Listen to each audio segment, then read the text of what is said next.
Hello everyone, welcome back to my channel পাইসমালা kitchen and beauty blog. আজকে তোমাদের সঙ্গে শেয়ার করব সকাল সকাল যাচ্ছি বোনের বন্ধুদের সঙ্গে। যাচ্ছি আমি, বোন এবং বোনের বন্ধুরা। তো দেখো, সকাল সকাল উঠে স্নান করে 1 কাপ চা খেয়ে রওনা দিলাম শান্তিনিকেতনের উদ্দেশ্যে। তো এখন দেখো, আমি দাঁড়িয়ে আছি স্টেশনে, আর আজকে কিন্তু প্রচণ্ড ঠান্ডা। তোমরা যারা বর্ধমান থেকে শান্তিনিকেতন যেতে চাইছো কিংবা হাওড়া থেকে যেতে চাইছো, তারা কিন্তু চেষ্টা করবে সকালবেলাকার ট্রেন ধরার, তাহলে তোমরা তাড়াতাড়ি পৌঁছাতে পারবে শান্তিনিকেতনে।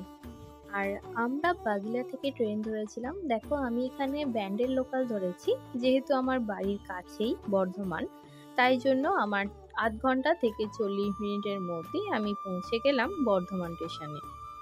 বোলপুর যাওয়ার সব থেকে ভালো ট্রেন হলো গণদেবতা। এই ট্রেনটির টাইমিংটা এতটাই ভালো যে আমরা সকাল সকাল পৌঁছাতে পারবো বোলপুর কিংবা শান্তিনিকেতনে। তোমরা চেষ্টা করবে এই ট্যুরটা করার আগে 3 মাস আগে থেকে ট্রেনের টিকিট কেটে রাখার। গণদেবতার এই শীতকালের সিজনে কিন্তু একদমই টিকিট পাওয়া যায় না, তাই জন্য অবশ্যই তোমরা চেষ্টা করবে যে 3 মাস আগে থেকে এই প্ল্যানটা করার। যারা তোমরা হাওড়া থেকে ধরবে ভাবছো ট্রেন, তারা তোমরা গণদেবতা 6টা 5-এর টাইমিং, আর বর্ধমান থেকে 7টা 48-এ, আর তোমরা 1 ঘন্টার মধ্যেই বিফোর টাইমে তোমরা পৌঁছে যেতে পারবে বোলপুর শান্তিনিকেতনে। আর বোলপুরের টাইমিংটি হলো 9টার সময়। যারা তোমরা গ্রামের পরিবেশ বা গ্রাম্য পরিবেশ ভালোবাসো, তারা অবশ্যই কিন্তু শান্তিনিকেতন ট্যুর একবার হলেও করতে পারো।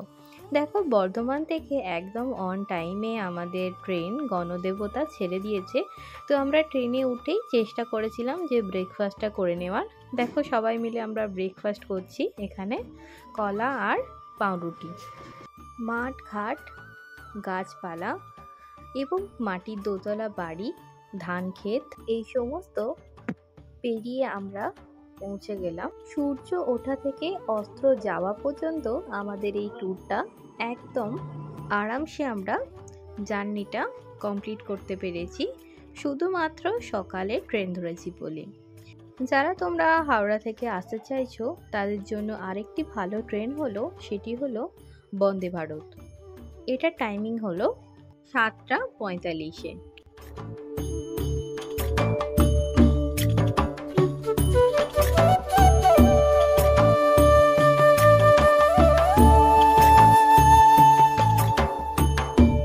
ঘড়ির কাঁটায় তখন বাজছে 8টা 55, ঢুকিয়ে দিল আমাদের গন্তব্য স্টেশন বোলপুরে। টাইম ছিল 9টায়। দেখো, বাইরে থেকে এসে আমরা বোলপুরে নেবে এখানে প্রচুর টোটো পেয়ে যাবে তোমরা। সারাদিন কিংবা একদিনের ট্যুরে তোমরা টোটো কিন্তু বুক করে নিতে পারো। সিজনে একটু বেশি চায় ওরা, অফ সিজনে সেটা অনেক কম। আমরা প্রথম যাব কঙ্কালীতলা। দেখো, আস্তে আস্তে শান্তিনিকেতন পার হতে হতে পৌঁছে যাব কঙ্কালীতলা। তো সকালবেলা যেহেতু পড়াশোনা হচ্ছে গাছের নিচে, সেটাও তোমাদেরকে দেখিয়ে দিলাম। আমরা যে টোটোটি ভাড়া নিয়েছিলাম, সেই দাদাটি আমাদেরকে সমস্তটা শান্তিনিকেতনে ঘুরিয়ে বুঝিয়ে দেখিয়ে দিচ্ছিল। তো এই যে খড়ের চালের বাড়িটা দেখছো তোমরা, এই বাড়িটার নাম হচ্ছে দেউরি বাড়ি। রবীন্দ্রনাথের স্ত্রী মৃণালিনী দেবী, তার মৃত্যুর পর এই বাড়িটিতে তার দেহটি রাখা হয়েছিল। এই বাড়িটি এখন আনন্দ আশ্রম নামে পরিচিত। দেখো, ছোট্ট ছোট্ট বাচ্চারা এখানে পড়াশোনা করছে গাছের নিচে। এটাই কিন্তু শান্তিনিকেতনের একটা বৈশিষ্ট্য বলতে পারো। তো আস্তে আস্তে খানিক দূর এগিয়েই একটা বটগাছ পড়ে। এই বটগাছটি তোমরা দেখেছো বর্ণপরিচয়ের প্রথম পাতায়, এই ছবিটি আছে। এই বটগাছটি রবীন্দ্রনাথ ঠাকুরের বাবা দেবেন্দ্রনাথ ঠাকুর এই গাছটি প্রতিষ্ঠা করেছিলেন। 3 তলা সমান এই বটগাছটি অনেক বড় এবং অনেক বিশাল। তো দেখি মনে হচ্ছে অনেক পুরনো একটা স্মৃতি। এই বটগাছটি দেখে এই বটগাছটি দেখে রবীন্দ্রনাথ ঠাকুর কবিতা লিখেছিলেন কুমোর পাড়ার গরুর গাড়ি। এরপরে এই সমস্তটা দেখার পর আমরা আস্তে আস্তে পৌঁছে গেলাম কঙ্কালীতলা। কঙ্কালীতলা পৌঁছাতে আমাদের টাইম লেগেছে প্রায় 30 থেকে 40 মিনিট। তোমরা যারা শুধুমাত্র শান্তিনিকেতনে এসে কঙ্কালীতলায় আসতে চাইছো তারা তোমরা একমাত্র স্টেশন হলো কাছে কঙ্কালীতলার, সেটি হলো প্রান্তিক স্টেশন। সেখান থেকে নেবে তোমরা টোটো করে একবারে পৌঁছাতে পারো কঙ্কালীতলা। এই কঙ্কালীতলা সম্পর্কে চলো তোমাদের কিছু বলি। বীরভূম জেলার অবস্থিত এই কঙ্কালীতলা। দক্ষ যজ্ঞের সময় এখানে দেবী পার্বতীর কঙ্কালটি পড়েছিল, তাই জন্য এই পীঠটির নাম হলো কঙ্কালীতলা। এটি বোলপুর এবং লাভপুর রোডে যেতেই কিন্তু এই কঙ্কালীতলাটা পড়ে। সতীপীঠ হিসেবে এই কঙ্কালীতলা অনেক জাগ্রত। তো দেখো আস্তে আস্তে লাভপুর রোড ধরে আমরা পৌঁছে যাব কঙ্কালীতলায়।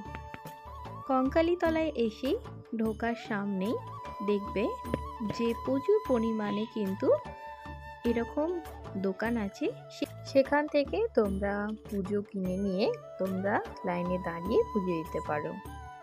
সকাল সকাল গেলে কিন্তু খুব একটা বেশি ভিড় হয় না, একটু যত বেলা বাড়ে তত কিন্তু ভিড়টা বেশি হয়।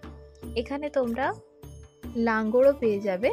অনেকে এখানে খাওয়া দাওয়ার ব্যবস্থা করে থাকে, এটা কিন্তু ফ্রি অফ কস্ট। তো প্রচুর গাছের নিচে তোমরা বসে আরাম করে এই লাঙ্গড়টা খেতে পারো। দেখো আমিও এখানে বসে আছি।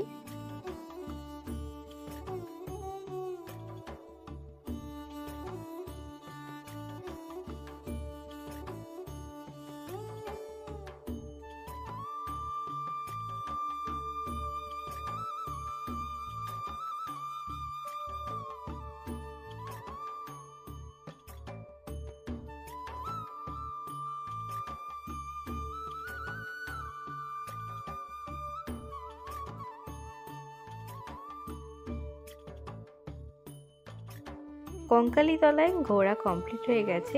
তোমাদের আগেই বললাম যে এরকম পুজোর দোকান প্রচুর পেয়ে যাবে। দেখো যত বেলা বাড়ছে তত কিন্তু ভিড়টাও বাড়ছে। এরপরে আমরা চলে গেলাম কুপাই নদীতে।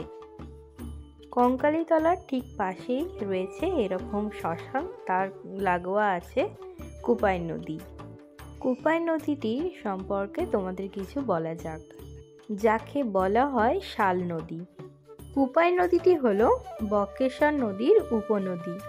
এটি পশ্চিমবঙ্গের বীরভূম জেলায় শান্তিনিকেতন, বোলপুর, লাভপুর, কঙ্কালীতলা এবং কিরানহার এই জেলার মধ্য দিয়ে প্রবাহিত হয়েছে। কুপাই নদীর বর্ষাকালে জল থাকে প্রচুর পরিমাণে। কুপাই নদীর পাশে একটি ছোট্ট গ্রাম আছে যার নাম হচ্ছে ছড়া। এখানে আমরা ব্রেকফাস্ট করে কঙ্কালীতলা সমস্ত জায়গা ঘুরে আমরা রওনা দেব বোলপুর শান্তিনিকেতনের উদ্দেশ্যে। কঙ্কালীতলার ভিতরে এক সাধুর বাঁশির আওয়াজ শুনে বোলপুর ট্যুরটা আরও বেশি আমাদের আকর্ষণ করে তুলল। তো একটু পরেই তোমাদের সঙ্গে শেয়ার করব সেই বাঁশির আওয়াজ প্রাণমুগ্ধ করে তুলল আজকের শান্তিনিকেতন যাত্রাটিকে। আস্তে আস্তে তোমরা দেখতে থাকো। দেখো সমস্তটাই তোমাদের সঙ্গে শেয়ার করছি, যে কঙ্কালীতলার বাইরেটা এবং এটা হচ্ছে ওই কুণ্ডটা। তোমরা শুনতে থাকো যে এই সাধুর বাঁশির আওয়াজ।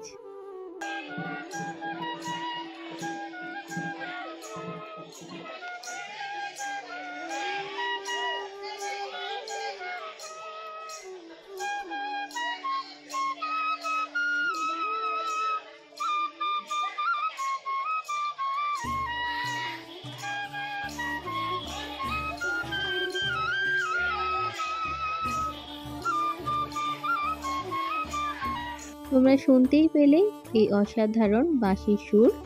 এরপরে কঙ্কালীতলা থেকে বেরিয়ে একটু আগে লাভপুর রোডে এরকম খাঁটি গুড় তৈরি হচ্ছে, তো এখান থেকে তোমরা চাইলে কিনে নিতে পারো।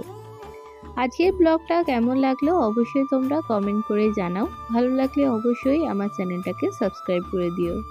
আজকের জন্য এটুকুনি। আবার শান্তিনিকেতনের পরের ভিডিওতে তোমাদের সঙ্গে কিছু কথা শেয়ার করব।